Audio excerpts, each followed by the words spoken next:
Dalam hal salat, ini hadis riwayat Bukhari dan Muslim dari Imran bin Husain. Jadi Imran bin Husain ini bertanya kepada Nabi, apa katanya? Kanat bi bawasir. Ya Rasulullah, saya ini ada penyakit wasir, penyakit ambayan. Bagaimana saya salat? Apa kata Nabi? Salli qa'iman. Salat berdiri. Berdiri, kata Nabi. Kamu sakit? Ya, berdiri. Fa in lam tastati fa qa'idan.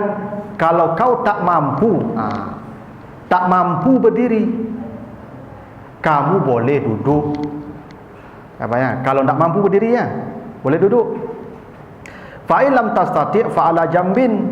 Kalau tak mampu duduk, maka berbaring di atas lambung. Jadi sakit itu Ibu, pilihan berbaring itu tak menyelantang terakhir Ibu. Pilihan berbaring itu di atas lambung kanan maduk ke kiblat, seperti masuk lubang lahat. Begitu salatnya Ibu. Ya. Nah, yang tak mampu berbaring di atas lambung baru telentang. Dengan catatan kaki menghadap kiblat, kepala diangkat sedikit. Itu ketentuan salat kalau sakit. Jadi bertahap Bapak Ibu. Yang tak mampu tagak, duduk. Yang tak mampu duduk, dia boleh berbaring di atas lambung, miring ke kanan arah kiblat. Yang tak mampu berbaring di lambung, baru telentang. Kaki luruskan ke kiblat, angkat kepala sedikit dengan bantal. Lalu nanti kasih isyarat. Nah, tentang salat duduk ini Bapak dan Ibu, Aisyah bercerita, ra'aitun Nabi yusalli mutarabbi'an. Saya melihat Nabi itu duduk salat bersila. Ya. Jadi Nabi itu kalau salat, kata Aisyah, duduknya bersila, berselok. Ya. Nah, tapi duduk salat ini boleh bersila, boleh iftiras kalau Bapak Ibu kuat, atau boleh mengunjur. Bagaimana duduk di atas kursi? Ini hadisnya. Ya. Hadis dari Jabir. Nabi menjenguk seorang yang sakit sahabat. Fara'ahu yusalli ala wisadatin. Nabi lihat dia salat di atas bantal. Jadinya semayang duduk di atas bantal. Farama biha. Nabi ambil bantalnya, Nabi lempar. Apa kata Nabi? Salli alal ard. Duduk di atas lantai salat. Jadi salat itu Bapak Ibu, yang tak mampu berdiri boleh duduk, tapi duduknya di atas lantai, bukan di kursi. Ya. Di atas lantai, bagaimana mampunya duduk? Bersila le taluk paselo Bapak Ibu duduk. Duduk paselo. Dak taluk paselo munjur. Yang penting duduknya itu di atas lantai. Karena duduk di kursi ini, itu secara adab, itu bukan adab orang yang tawaduk. Karena salat itu tunduk, menghinakan diri di hadapan Allah. Kita berkata, iyyaka na'budu, kami hambamu. Awak mengaku hamba tapi di kursi duduk. Kalau hamba di lantai duduk, tak di kursi lah. Di kursi ku rajuk. Kenapa? Salat itu penghambaan diri. Karena itu tak boleh di kursi. Di lantai Nabi salat ketika sakit tak mampu lagi, Nabi berdiri. Itu ada hadis Aisyah itu, ketika sakit terakhir Nabi itu hari Senin meninggal dunia, siang, pagi itu Nabi salat subuh pingsan, tidak bisa lagi jadi imam. Nabi berjamaah di belakang Abu Bakar, Nabi duduk, Nabi di lantai. Bisa tak Nabi pakai kursi? Aduh, kursi zaman tu nyoba kepaya lo kursi itu lo tuh. Cuman duduknya di lantai. Makanya bapak-bapak, ibu-ibu, kalau memang tak bisa di lantai, memang tak bisa loh Pak, asal di lantai rasa kaputui pinggang. Maka yang begitu di kursi lah. Tapi ada yang aneh Pak.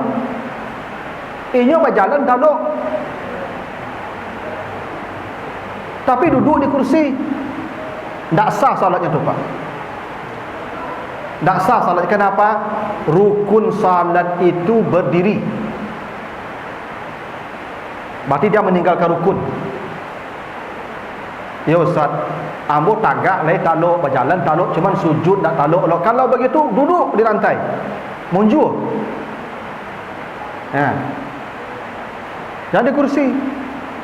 Kecuali yo tak bisa di lantai lo, di kursi lah. Bahkan mohon maaf Bapak Ibu, kalau Bapak Ibu bisa tagak, mungkin masalahnya duduk tak bisa di lantai lah. Tagak dulu. Letakkan kursi itu di belakang awak tu. Ketika tagak. Ketika rukuk. Ketika sujud baru duduk di kursi. Kenapa? Karena dia mampu berdiri. Tadi Imran bin Husain bertanya, saya ada penyakit, bagaimana saya salat? Nabi sudah tahu dia sakit. Apa jawaban Nabi? Salli qa'iman, engkau salatnya berdiri. Nabi dah tahu dia sakit kok, tapi tetap Nabi suruh berdiri. Bila kau tak sanggup, baru duduk. Jadi yang sanggup berdiri, kalau ke masjid taluk menyandang kursi, taluk tagak nama tu Pak. Nang ke majalah saya taluk menyandang kursi pula lagi tagak semayang. Yo tapi sujud apa masalah Ustaz? Duduk ke bawah apa masalah? Ya tak apa-apa, waktu sujud duduk di kursi itu. Jangan dari awal duduk di kursi. Apalagi duduk di kursi kau Ibu. Lama panjang mana baca ayat cubuh lah ada keduduk si kau yang ada. Batal tu. Nah, ketika sudah duduk, apakah duduk di kursi atau di lantai? Kalau memang tak bisa di kursi, maka kata Nabi, waj'al sujudaka akhfat min ruku'ika.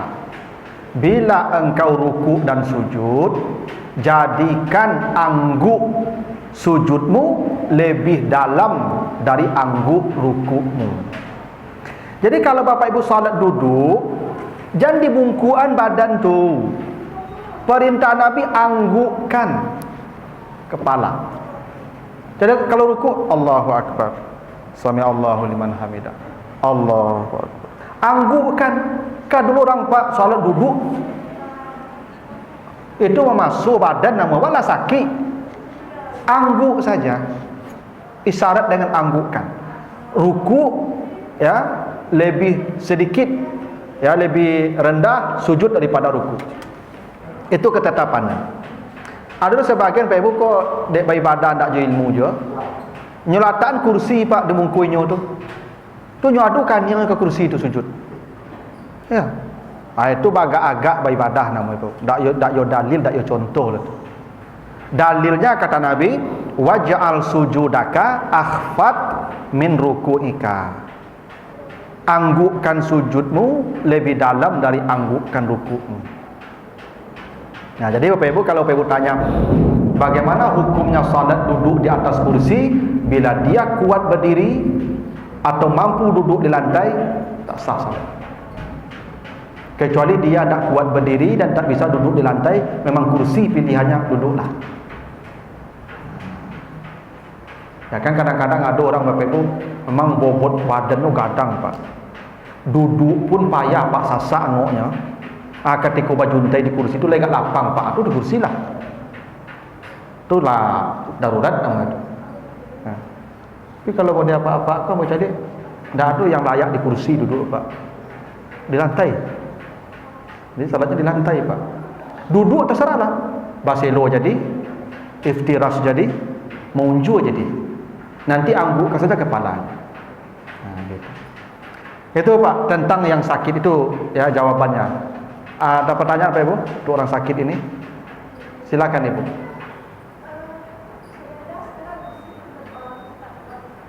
Sajadah yang tebal. Tadi Nabi ada sahabat salat di atas apa? Di atas bantal, dibuang Nabi. Dibuang Nabi. Ya bantal sabalah, ya sajadah tabah tu. Makanya Nabi itu Pak Ibu, saya belum pernah menemukan hadis Nabi itu pakai sajadah Nabi itu kalau salat keningnya ke atas tanah. Itu makanya Nabi diceritakan ketika selesai salat, sahabat ini banyak kenyangnya bertanah-tanah, berkasih-kasih. La tamsah, kata Nabi, jangan kau hapus tanah di keningmu, fa inna rahmah tuwajihuka, karena rahmat Allah sedang menghampirimu. Masjid Nabawi itu masa Nabi berlantai kasih aja bebo. Tak berkeramik kalau tu, tak berkarpet kalau tu. Makanya ada yang meludah di masjid bagai kece Nabi, kalau yang meludah di masjid kafaratnya timbun. Itu makanya dibolehkan Nabi meludah dalam salat kan. Kalau batuk Bapak Ibu, kalau ada hak meludah ke kiri, kata Nabi. Kenapa? Karena masjid lantai kasihnya. Kalau kini kau jangan ludah sih kau Bapak Ibu. Ya. Angka pengurus mereka. Kenapa Nabi membolehkan meludah dalam salat itu? Karena memang lantainya pasir, tinggal timbun saja. Orang sembahyang tu meludah ke timbun leh. Boleh. Ya. Itu maka Nabi mengatakan kalau nampak pasir di depanmu, jangan hapus. Jangan hapus. Biarkan sujud atas pasir tu. Karena salat yang khusyuk tu sujud ke atas tanah. Karena salat tu penghinaan, menghinakan diri. Kalau bersobok kanyang jo tanah hina nama itu. Tu makanya Pak Ibu apa tak ada dulu abah ambo kalau semayang di sawah Pak Ibu dari pematang saya. Tak pakai sajadah lah Pak, sujud di pematang tu. Khusyuk sujudnya Pak Ibu. Ya, pakai kaparak gitulah. Orang balik batang pisang, daun pisang saja. Ada sajadah mewah. Jadi sajadah apa-apa Ibu jangan menyemah sejuta lebih di sajadah tu. Bila pasal itu sajadah lapuk yang ya, yang lah kapuyuk tu Pak. Apa penghambaan diri mah. Ya. Jangan sajadah yang bakasu tu termasuk tu imam Pak. Ada di beberapa masjid Pak imam ko nyuagi sajadah yo kasu Pak. Ketika sujud tu Pak membana mata Pak. Ketika tagak kalem memandang waktunya Pak. Kunang-kunang mata Pak. Kan sujud tu harus membenamkan ya, meletakkan kening di lantai kan. Apa itu sujud? Wada'ul jabhah 'alal ard, meletakkan kening di atas lantai. Yo talata tu. Tentu kalau kasur tu membanam ke bawah Pak Ibu. Lama tu pas diangkat kalemnya Pak Ibu. Tu menyayu imam nama tu. Biasa saja sedadanya, yang tabah-tabah itu. Itu untuk penghormatan, iyalah penghormatan, tapi dalam ibadah tak boleh begitu berlebih-lebihan begitu. Ya standar saja. Ya. Nah, jadi Bapak Ibu nanti kalau salatnya pakai sajadah yang biasa saja. Kalau tidak usah pakai sajadah, di atas lantai itu rancak sembahyang tu. Selebrasi kan syarat kan suci badan, pakaian, tempat dari hadas dan najis. Kalau bersih sudahlah. Tidak ada kemewahan dalam salat itu kecuali pakaian. Kalau pakaian kata Allah khuzu zinatakum inda kulli masjid. Bila kau datang ke masjid pakai pakaian yang zina, pakaian yang menjadi kebanggaanmu, hiasan. Pakai pakaian yang paling bagus, tak yang paling mahal kah? Yang paling bagus. Kenapa? Di samping kita bisa lebih baik salatnya dengan pakaian yang bagus, orang di samping kita juga menjadi khusyuk karena tampilan kita. Tuh. Tu makanya ibu pai subuh tu jangan pada terlalu jadi pak ke masjid ganti. Beko pas sujud mahau ke bawah beko orang sawalah tu tak bangoknya. Ya, tegaduhnya. Tu maka kecek Nabi ya, ketika Nabi salat, Aisyah ada gorden di daki mihrab itu. Oleh Nabi disuruh ganti itu. Ya Aisyah amiti anni karamaki. Tolong buka gordenmu lah ganti. Kenapa? Warnanya mencolok. Kenapa? Mengganggu. Warna mencolok tu mengganggu. Ya. Nah, tu makanya apa-apa ibu-ibu kalau pergi ke masjid terobong ibu-ibu mukena ibu jangan warna-warni bana. Jangan mencolok-colok warna. Sebab kalau warna-warni bana itu mukena ibu, orang di belakang ibu nyepikir mereka tu di mana balik ku aja.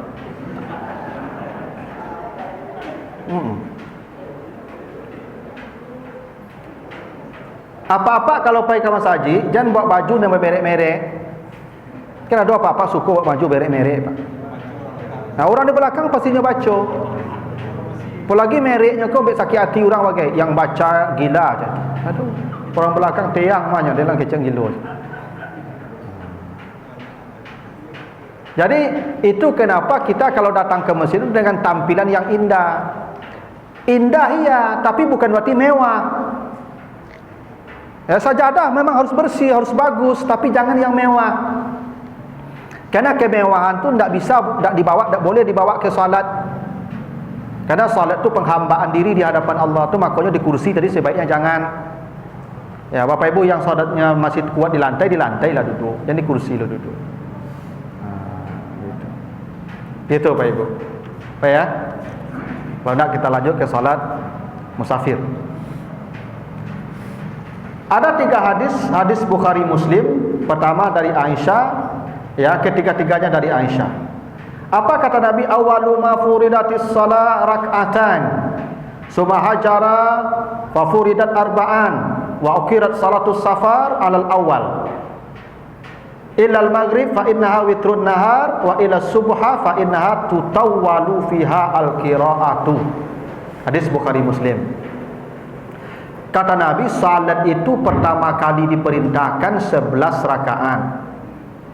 Jadi salat ini ketika Isra dan Mi'raj, ya, itu 11 rakaat, Pak. Tak 17. Dengan rincian subuh 2, zuhur 2, asar 2, isya 2, maghrib 3. Kenapa maghrib 3? Karena maghrib ini kata Nabi witrun nahar, witir siang. Jadi witir ini 2 Pak Ibu. Ada witir siang di penghujung siang, maghrib. Ada witir malam di penghujung malam, maksimal 11 rakaat. Itu kenapa Nabi katakan jadikan witir penutup semua salat malam. Karena witir yang paling baik begitu assalamualaikum langsung azan subuh. Karena witir ini 2. Ada witir siang wajib maghrib. Ada witir siang, witir malam sunat, di penghujung malam juga dikerjakan. Itu kenapa maghrib dari awal sudah 3 kata Nabi. Kemudian hijrah ke Madinah, yang 2 jadi 4. Zuhur jadi 4, asar jadi 4, isya jadi 4. Kecuali subuh tetap 2. Kenapa? Dia mesti dipanjangkan bacaannya. Dia kok sembahyang subuh tu dibiarkan 2, tatap 2 dan ubah jadi ampe, nya mesti panjang bacaannya. Tu bagus ibu apa-apa kalau sembahyang subuh jangan kul huwallahu inatena ayat. Karena subuh tu mesti panjang. Ya. Maka kalau enggak panjang bacaan imam subuh tu jangan mandaham-daham saja di belakang. Memang harus panjang bacaan subuh tu. Tu maka tak jadi diubah ampe 2 tetap. Lalu kata Nabi, wa ukirat salatus safar. Orang yang bepergian musafir dikembalikan seperti salat semula. Orang yang mukim 17. Ini dasarnya ayat tentang kasar, hadis tentang kasar. Salatnya musafir kembali seperti salat pertama 11 rakaat. Itu kenapa zuhur kembali jadi 2 kasar, asar kembali jadi 2 kasar, isya kembali jadi 2 kasar, maghrib di subuh tak ada kasar lah. Karena dari awal tak pernah berubah.